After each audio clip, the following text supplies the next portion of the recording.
Hello student, welcome to सज्जा tutorials. आज हम करने जा रहे हैं सिमिलैरिटी में बेसिक प्रोपोर्शनैलिटी थ्योरम। तो आइए अब करते हैं basic proportionality theorem. Basic proportionality theorem का स्टेटमेंट मैंने बोर्ड पर लिख दिया है। यह स्टेटमेंट क्या बोलता है?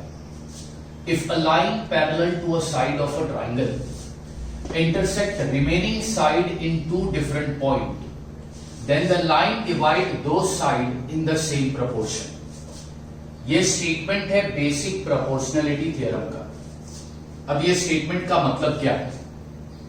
If a line parallel to a side of a triangle. अब बोर्ड पर मैंने एक ट्राइंगल बनाया है। बोर्ड पर मैंने एक ट्राइंगल बनाया है, ठीक है। अब यहां पर मैं गिवन लिख रहा हूं कि in triangle A B C, triangle A B C में एक लाइन है एल, लाइन एल, ये लाइन देख रहे हो L. If a line parallel to a side of a triangle, अब ये लाइन एल साइड बीसी से पैरेलल है, पैरेलल टू साइड BC, ये पहली चीज। If a line parallel to a side of a triangle intersect remaining side in two different point, और इस line L ने ट्राइंगल के रिमेनिंग साइड को इंटरसेक्ट किया दो अलग पॉइंट पर। इस लाइन L ने ट्राइंगल के रिमेनिंग साइड को इंटरसेक्ट किया यानी काटा दो अलग पॉइंट पर, टू डिस्टिंक्ट पॉइंट यानी टू डिफरेंट पॉइंट। डायग्राम को देखकर बताओ कि लाइन L ने ट्राइंगल ABC के कौन से दो साइड को इंटरसेक्ट किया होगा? तो तुम बोलोगे कि सर एक साइड है AB और दूसरा साइड है AC। अब यहां पर लिखता हूं, line L intersect side AB and side AC at point D and point E।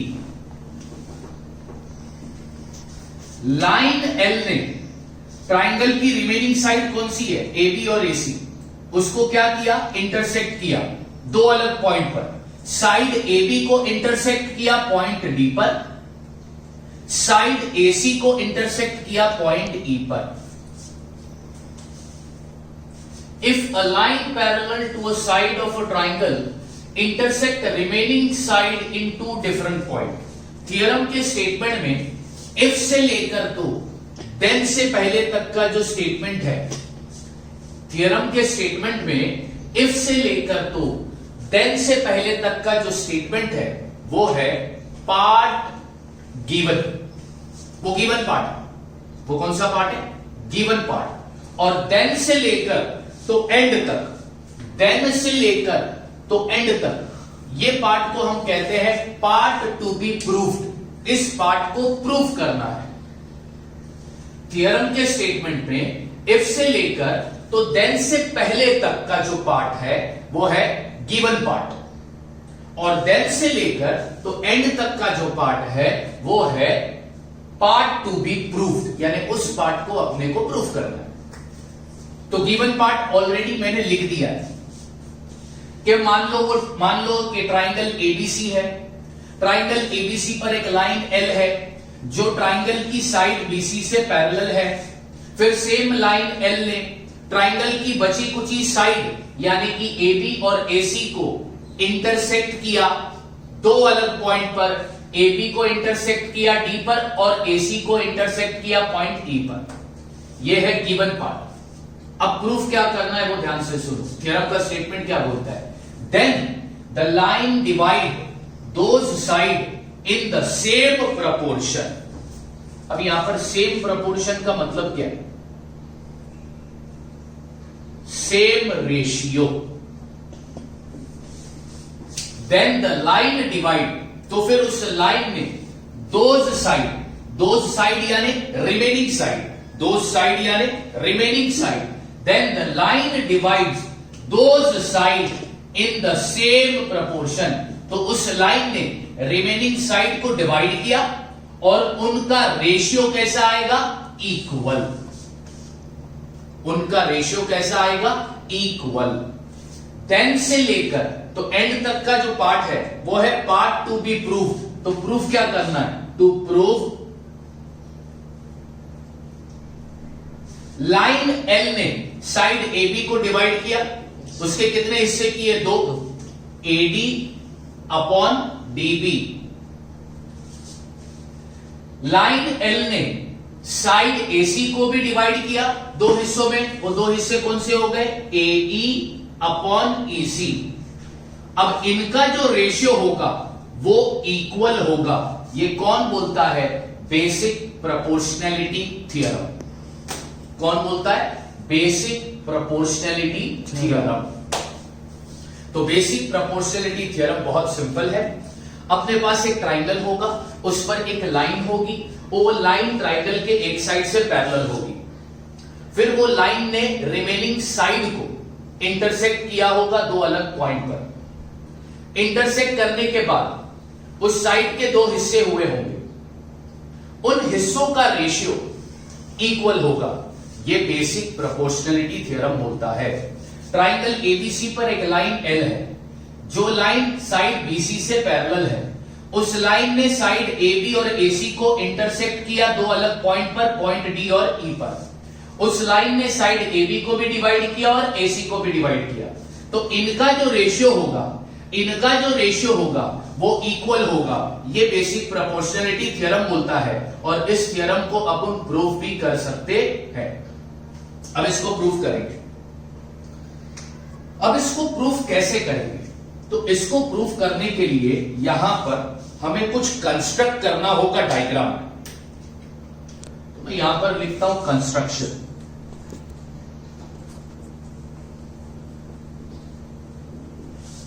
Draw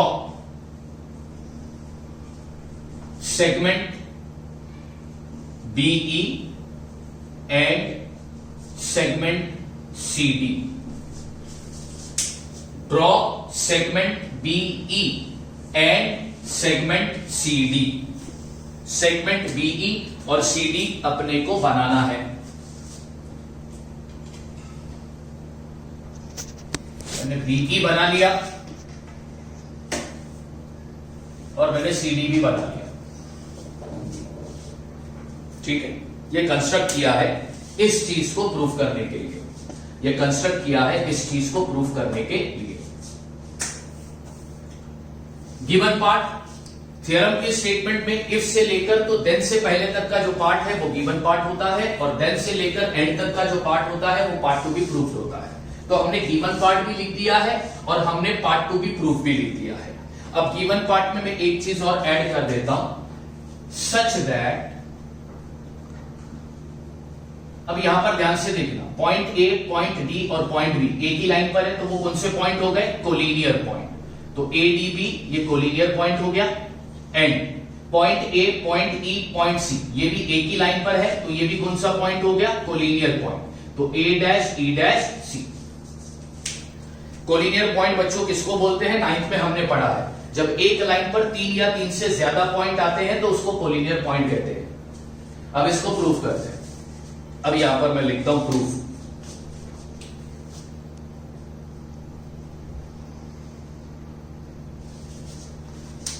proof करने के लिए गिवन पार्ट सबसे ज्यादा इंपॉर्टेंट होता है। तो जो कुछ भी गिवन में दिया है उसी की मदद से हम प्रूफ करेंगे, और कभी कभार कुछ थ्योरम को प्रूफ करने के लिए कुछ चीजों का इस्तेमाल करना पड़ता है जो ऑलरेडी हमने सीखी हुई है। जैसे कि बेसिक प्रोपोर्शनैलिटी थ्योरम से पहले हमने 2 ट्राइंगल के एरिया के रेशियो को निकालने की प्रॉपर्टी पढ़ी थी। 4 प्रॉपर्टी हमने पढ़ी थी, उनमें से ही कुछ प्रॉपर्टी का इस्तेमाल करेंगे और इस थ्योरम को प्रूफ करके हम दिखाएंगे। अब मैं 2 ट्राइंगल लेता हूं।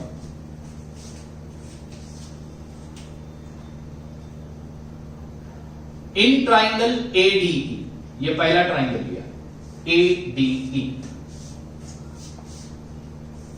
एंड ट्राइंगल BDE, और दूसरा ट्राइंगल क्या लिया? BDE। ठीक है बच्चों? हाँ, अब रफ फिगर में यहां पर बनाता हूं। पहला कौन सा ट्राइंगल लिया मैंने? ADE। ADE। दूसरा ट्राइंगल क्या लिया मैंने? BDE। दो ट्राइंगल मैंने लिया, ADE और BDE। अब ये दोनों ट्राइंगल में एक चीज कॉमन क्या है? ये दोनों ट्राइंगल में जो ऊपर का वर्टेक्स है वो कॉमन है। ऊपर का वर्टेक्स कॉमन है। ऊपर का वर्टेक्स, इधर भी ऊपर वर्टेक्स E आ रहा है, इधर भी ऊपर वर्टेक्स E आ रहा है। अब यहां पर लिखता हूं, triangle ADE and triangle BDE have a common vertex E and, ध्यान से देखना, ADE ये पहला ट्राइंगल है, BDE ये दूसरा ट्राइंगल है। अब ट्राइंगल ADE का बेस क्या है? AD। बेस कौन सी लाइन होती है? Horizontal line. ट्राइंगल BDE का बेस क्या है? BD। अब ये AD और ये BD क्या ये सेम लाइन पर आ रहे हैं? हाँ। तो तुम बोलोगे सर हाँ, एंड देयर बेस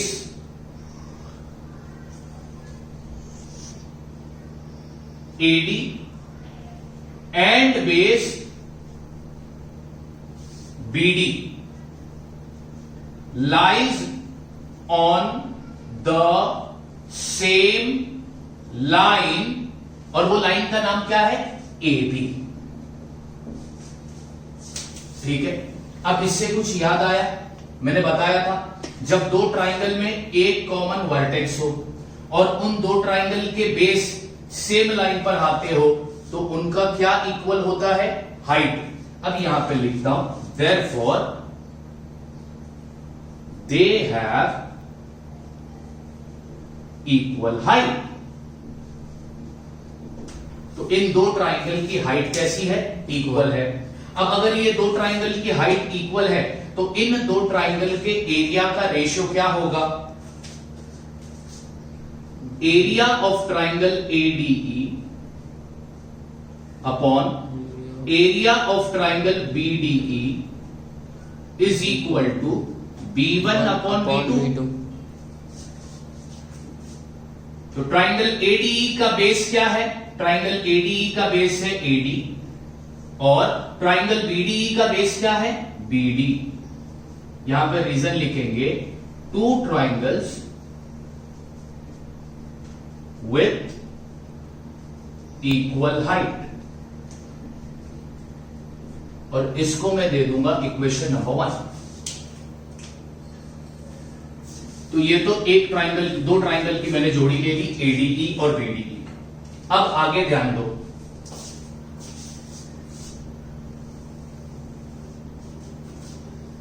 अब लिखता हूं मैं, in triangle ADE and triangle CDE। अब मैं दो ट्राइंगल ले रहा हूं, कौन से? ADE और CDE। ध्यान से देखना, यहां पे मैं बनाता हूं ADE CDE। ठीक है? दो ट्राइंगल मैंने बताया, ADE और CDE। अब ये दो ट्राइंगल को अगर तुम देखोगे तो इन दो ट्राइंगल में ये वाला वर्टेक्स D, ऊपर का वर्टेक्स कॉमन आ रहा है। हाँ सर, दो ट्राइंगल में ऊपर का वर्टेक्स कॉमन है, तो यहां पे लिखता हूं, हैव कॉमन वर्टेक्स D। ठीक है? अब ट्राइंगल ADE का बेस क्या है? AE and there base AE and base triangle CDE का बेस क्या है? EC। अब AE और EC ये दो ट्राइंगल के बेस है, तो क्या ये सेम लाइन पर आते हैं? हाँ, ये सेम लाइन पर आते हैं। और वो लाइन क्या है? AC, lies on the same line AC। तो इसका मतलब क्या हुआ? इसका मतलब सर ये हुआ कि उन दोनों ट्राइंगल की हाइट कैसी होगी? Equal. Therefore their height are equal. तो जब दो ट्राइंगल की हाइट इक्वल होती है तो उन दो ट्राइंगल का एरिया का रेशियो क्या होता है?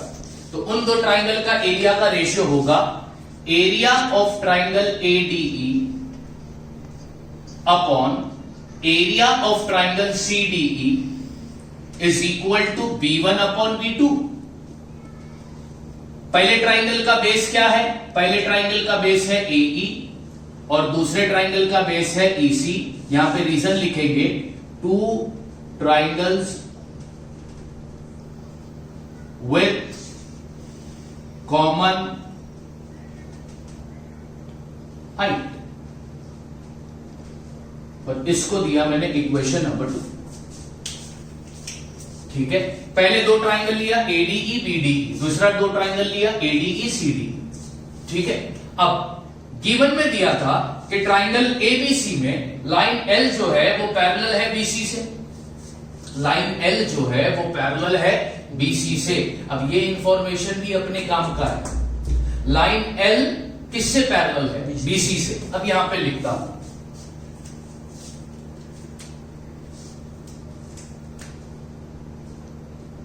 line L is parallel to side BC given। ठीक है, given। अब ट्राइंगल BDE और ट्राइंगल CDE, क्या ये दो ट्राइंगल इस पैरेलल लाइन के बीच में आते हैं? हां सर, ये दो ट्राइंगल पैरेलल लाइन के बीच में आ रहे हैं। तो यहां पे लिखता हूं, triangle BDE and triangle CDE lies between the parallel line।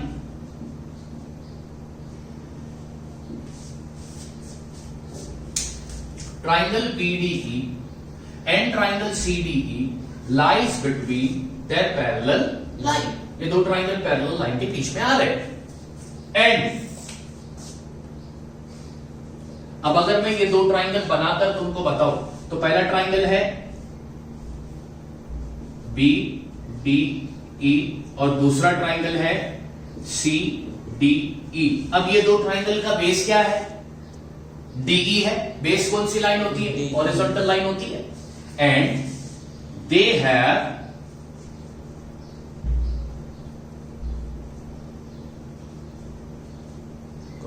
Common base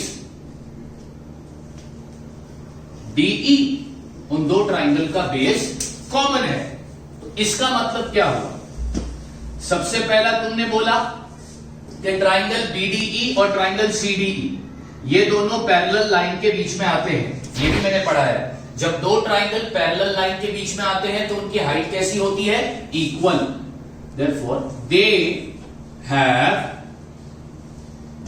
equal height. उन दो ट्राइंगल की हाइट भी कैसी होगी? इक्वल। अब ये दो ट्राइंगल का बेस भी इक्वल है और ये दो ट्राइंगल की हाइट भी इक्वल है, तो ये दो ट्राइंगल का एरिया भी कैसा होगा? सर, इक्वल होगा। Therefore area of triangles BDE is equal to area of triangle CDE। Reason क्या दोगे? Two triangles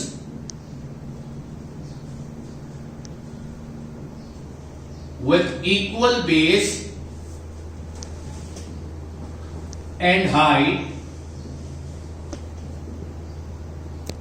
यहां पे स्टार्ट में लिखो, area of two triangles with equal base and height are equal. जब दो ट्राइंगल की हाइट और बेस इक्वल होती है तो उन दो ट्राइंगल का एरिया भी क्या होगा, इक्वल होगा। इसको दे दो इक्वेशन नंबर 3। अपने को प्रूफ क्या करना है, अपने को प्रूफ करना है AD upon DB is equal to AE upon EC। अब अपने पास कितने इक्वेशन है, 3 इक्वेशन है। ये इक्वेशन नंबर 1, ये इक्वेशन नंबर 2, ये इक्वेशन नंबर 3। अब ये 3 इक्वेशन से अपने को क्या मिला वो लिखो।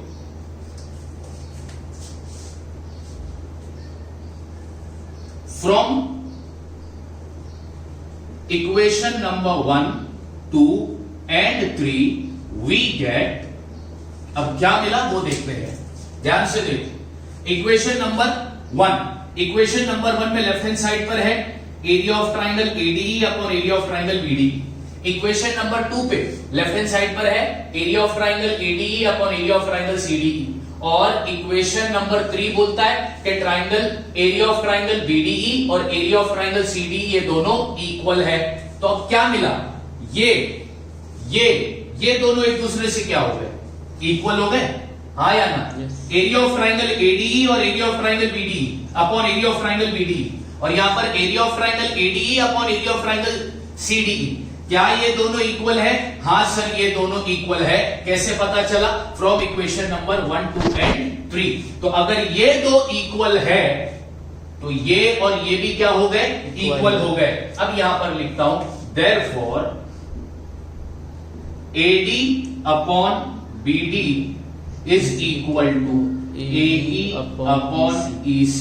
यहां पर ब्रैकेट में लिखेंगे हेंस प्रूफ, कि हाँ हमने प्रूफ कर दिया, जो चीज अपने को प्रूफ करने की थी वो अपने प्रूफ कर दिया। तो बेसिक प्रोपोर्शनलिटी थ्योरम सच बोलता है, स्टेटमेंट बोलता है कि अपने पास एक ट्राइंगल होगा, उस ट्राइंगल पर एक लाइन होगी, वो लाइन ट्राइंगल के एक साइड से पैरेलल होगी और उस लाइन ने ट्राइंगल की रिमेनिंग साइड को इंटरसेक्ट किया होगा दो अलग पॉइंट पर। तो जिस लाइन ने रिमेनिंग साइड को इंटरसेक्ट किया उनके दो हिस्से हो गए। अब उनका रेशियो जो होगा वो इक्वल होगा। ये कौन सा थ्योरम बोलता है? Basic proportionality theorem. Basic proportionality theorem use करने के लिए कंडीशन क्या है? बेसिक प्रोपोर्शनलिटी थ्योरम के यूज करने की कंडीशन ये है कि तुम्हारे पास ट्राइंगल होना चाहिए और ट्राइंगल पर एक लाइन होनी चाहिए जो एक साइड से पैरेलल हो, तब जाकर हम बेसिक प्रोपोर्शनलिटी थ्योरम का इस्तेमाल करेंगे।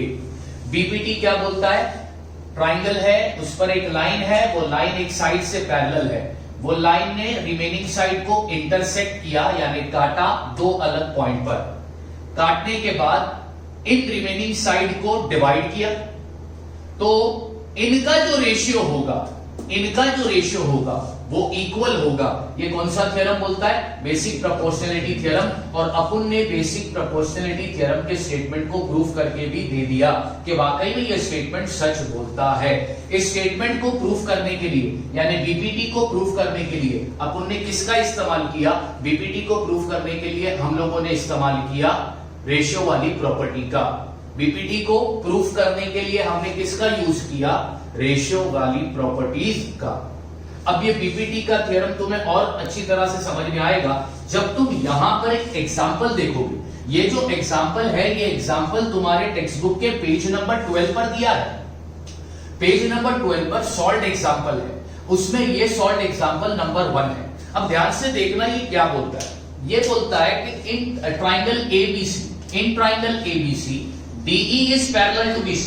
DE BC से पैरेलल है, ठीक है, और DB है 5.4। DB कितना है? 5.4 सेंटीमीटर। AD कितना है? 1.8 सेंटीमीटर, ठीक है। EC कितना है? EC है 7.2 centimetre. What we need to find? We need to find AE। हमको क्या फाइंड करना है? AE। अब कैसे फाइंड करोगे?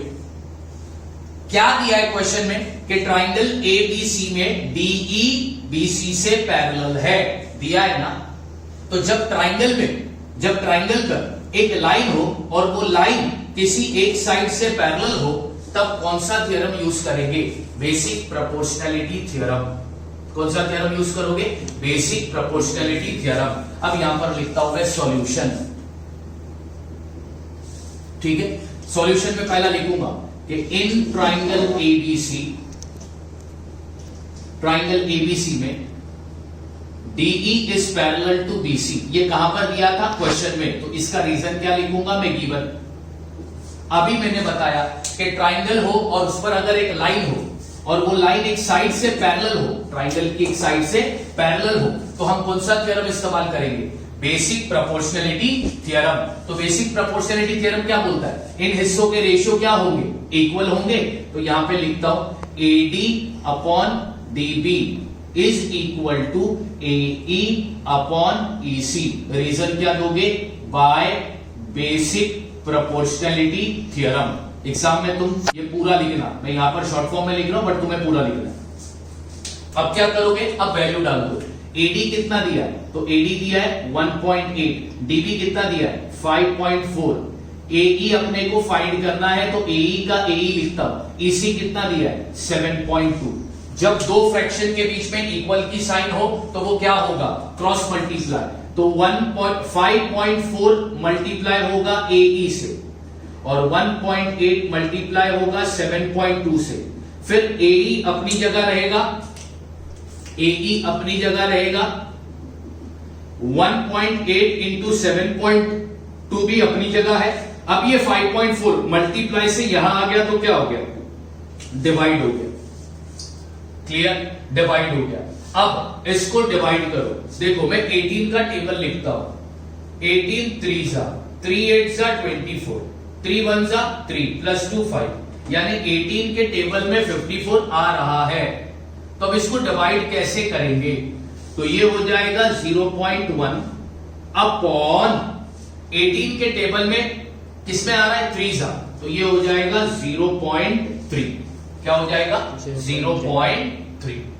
ठीक है, अब 3 को 7.2 से डिवाइड करो तो 3 डिवाइडेड बाय 7.2। अब देखते क्या आता है, 3 2 जा 6 माइनस 1। अब ये पॉइंट हटाने के लिए ऊपर पॉइंट आया तो नीचे नंबर आ गया 12। अब 3 4 जा 12, तो इसको डिवाइड किया तो ये आया 3 1 जा 3, तो इधर लिखेंगे 0.1 और डिवाइड किया तो आंसर क्या आया 2.4। अब फाइनली अपने को AE मिल गया, therefore AE is equal to 2.4 centimetre. Basic जब ट्राइंगल पर एक लाइन हो और वो लाइन किसी एक साइड से पैरेलल हो तब कौन सा थ्योरम इस्तेमाल करेंगे, बेसिक प्रोपोर्शनैलिटी थ्योरम। ट्राइंगल पर एक लाइन हो, वो लाइन किसी एक साइड से पैरेलल हो तब कौन सा थ्योरम इस्तेमाल करेंगे, बेसिक प्रोपोर्शनैलिटी थ्योरम। और बेसिक प्रोपोर्शनैलिटी थ्योरम बोलता है कि वो लाइन ने रिमेनिंग साइड को इंटरसेक्ट करके डिवाइड किया और उन हिस्सों का रेशियो कैसा होगा, इक्वल। जो रिमेनिंग साइड डिवाइड हुए हैं उनका रेशियो कैसा होगा, इक्वल। जो रिमेनिंग साइड डिवाइड हुए हैं उनका रेशियो कैसा होगा, इक्वल। कौन सा थ्योरम बोलता है, बेसिक प्रोपोर्शनैलिटी थ्योरम। कौन सा थ्योरम बोलता है, बेसिक प्रोपोर्शनैलिटी थ्योरम। अब इसको और एक सम करके ये थ्योरम तुम्हें एकदम क्लियर समझ में आएगा। मैंने क्वेश्चन ऑलरेडी बोर्ड पर लिख दिया है। बेसिक प्रोपोर्शनैलिटी थ्योरम को और क्लियर से समझने के लिए मैंने और एक एग्जांपल तुम्हारे टेक्स्ट बुक के प्रैक्टिस सेट 1.2 का लिया है। अब प्रैक्टिस सेट 1.2 का क्वेश्चन नंबर 4 देखो क्या बोलता है, फ्रॉम द गिवन इंफॉर्मेशन। जो इंफॉर्मेशन इस फिगर में दिया है उस इंफॉर्मेशन की मदद से प्रूफ करो कि AP upon PB is equal to AQ upon QC। AP upon PB is equal to AQ upon QC, ये प्रूफ करता है।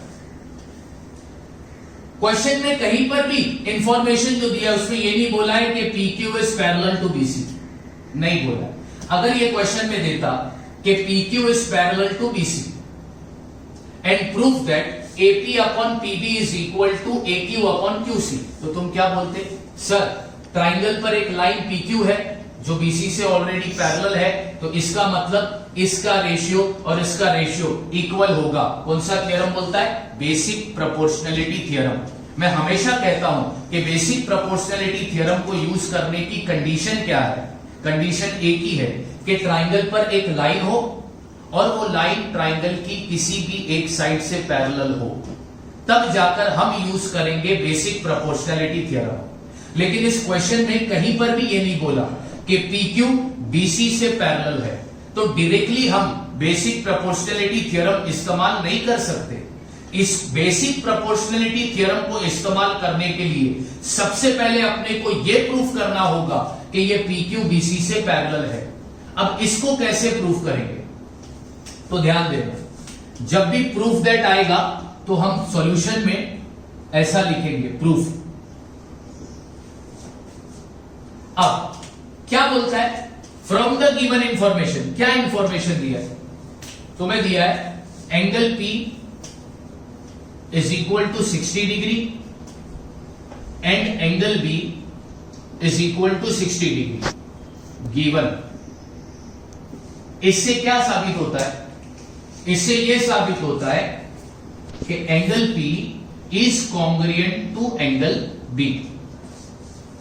एंगल P जो है वो एंगल B से क्या है, कॉन्ग्रुएंट है। क्यों, क्योंकि दोनों एंगल का मेजर कैसा है, सेम है। वर्ड कॉन्ग्रुएंट का मतलब ही सेम होता है। अब तुमने यहां पर लिख दिया, ये इंफॉर्मेशन से तुम्हें पता चला angle P is congruent to angle B। अब दोनों एंगल का डायरेक्शन देखो, एंगल P का भी डायरेक्शन देखो, एंगल B का भी डायरेक्शन देखो। एंगल P का डायरेक्शन और एंगल B का डायरेक्शन, एंगल P का मुंह और एंगल B का मुंह, दोनों का मुंह का डायरेक्शन सेम है। जब दो एंगल का डायरेक्शन सेम होता है तो वो कौन से एंगल होते हैं सर, वो करस्पॉन्डिंग एंगल होते हैं। तो अब यहां पे लिखता हूं, angle P and angle B are corresponding angle. कौन से एंगल है, करस्पॉन्डिंग एंगल है। एंगल P और एंगल B ये कौन से एंगल है, करस्पॉन्डिंग एंगल है। क्यों है ये करस्पॉन्डिंग एंगल, जब दो एंगल का डायरेक्शन यानी उनका फेस सेम डायरेक्शन पे हो, जब दो एंगल का फेस सेम डायरेक्शन पर हो तो उनको बोला जाता है करस्पॉन्डिंग एंगल। ठीक है, और ये करस्पॉन्डिंग एंगल कॉन्ग्रुएंट है। तो तुम्हें करस्पॉन्डिंग एंगल का थ्योरम याद आना चाहिए। करस्पॉन्डिंग एंगल का थ्योरम बोलता है कि अगर तुम्हें दो लाइन पर, ये लाइन है, लाइन PQ और लाइन BC, ये दो लाइन है, लाइन PQ और लाइन BC, ये दो लाइन है। ये पैरेलल लाइन है क्या, नहीं, ये दो लाइन है। ठीक है,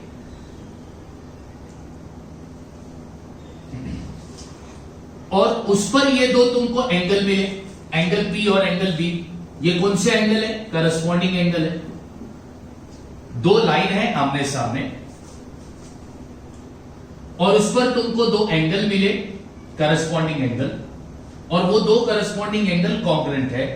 तो करस्पॉन्डिंग एंगल थ्योरम बोलता है कि वो दो लाइन एक दूसरे से क्या होगी, parallel. Therefore PQ is parallel to BC।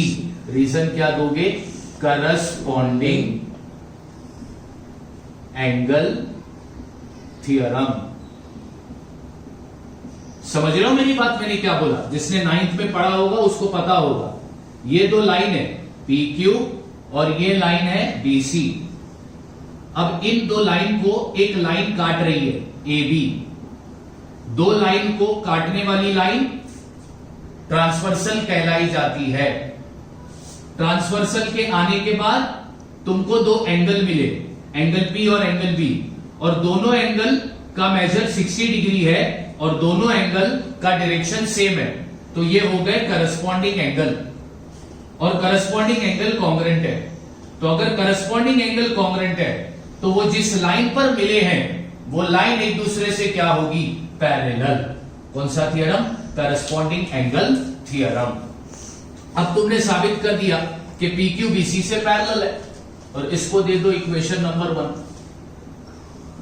तुमने प्रूफ कर दिया कि PQ BC से क्या है, पैरेलल है। अब तुम्हें पता चला कि ये लाइन ट्राइंगल की एक साइड से क्या है, पैरेलल है। अब यहां पे लिखोगे कि in triangle ABC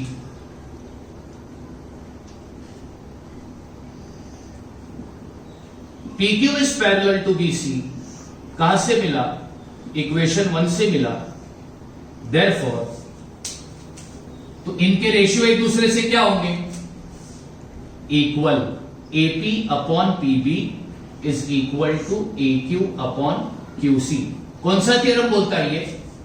bye basic proportionality theorem. Basic proportionality theorem बोलता है कि जब ट्राइंगल पर एक लाइन हो, वो किसी एक साइड से पैरेलल हो और उस लाइन ने ट्राइंगल की रिमेनिंग साइड को इंटरसेक्ट किया हो यानी डिवाइड किया हो, तो उनका जो रेशियो होगा वो कैसा होगा? इक्वल। कौन सा थ्योरम बोलता है? Basic proportionality theorem. मैंने बेसिक प्रोपोर्शनैलिटी थ्योरम का स्टेटमेंट प्रूव करके बताया और उससे रिलेटेड मैंने 2 क्वेश्चन सॉल्व करके भी दे दिया।